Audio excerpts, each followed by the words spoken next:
ముందుగా స్టవ్ వెలిగించుకొని కడాయి పెట్టుకొని అందులోకి ఒక 3 టేబుల్ స్పూన్ల ఆయిల్ వేసుకుందామండి.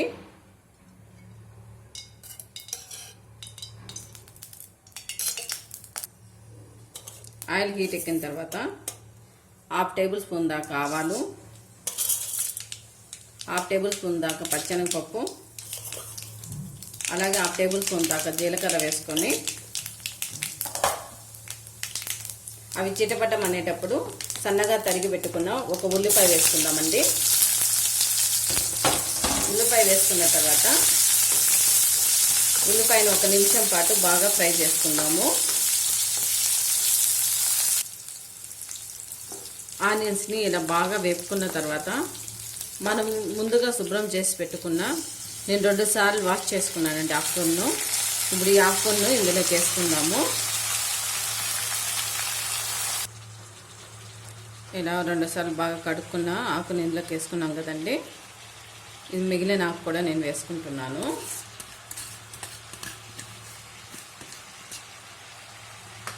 ఇలా వేసుకున్న తర్వాత లో ఫ్లేమ్లోనే బాగా ఈ ఆకుకూరని ఒకసారి కలుపుకుందామండి.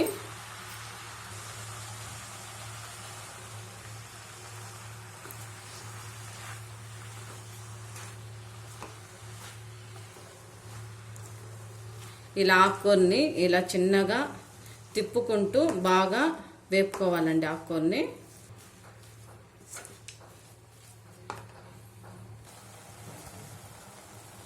ఇలా ఆకుకూరని అంతా బాగా ఇట్లా కలుపుకున్న తర్వాత మూత పెట్టి ఒక 2 నిమిషాల పాటు ఉడకనిద్దామండి.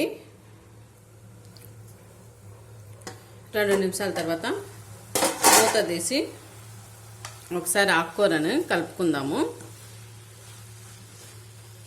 ఇప్పుడు ఇందులోకి ఒక 1/2 టేబుల్ స్పూను సాల్ట్ వేసుకొని మరోసారి కలుపుకుందామండి.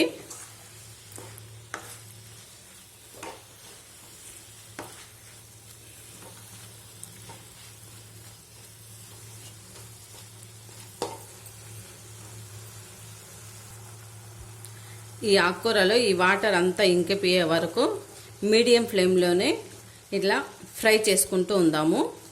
ఆకుకూర కూడా బాగా ఉడికిపోతుంది అంత లోపల.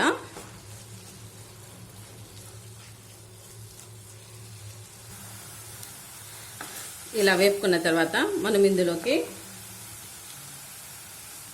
1 టేబుల్ స్పూన్ దాకా కారం వేసుకుందాము. వేసుకొని ఒకసారి కలుపుకుందామండి ఆకుకూరకు అంతా పట్టే విధంగా.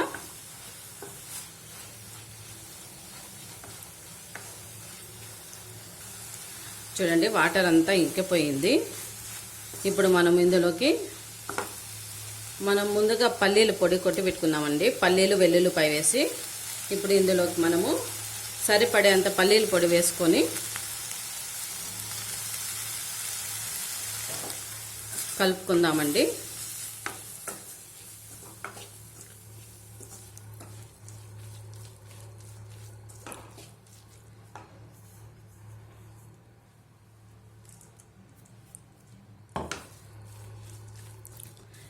ఇలా కొద్దిగా వేసుకొని ఈ పల్లీల పొడిని ఈ ఆకుకూరలోకి కలుపుకుందాము.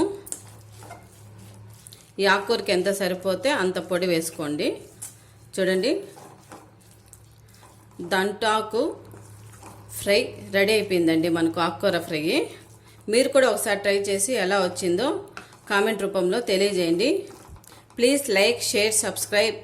Thank you for watching.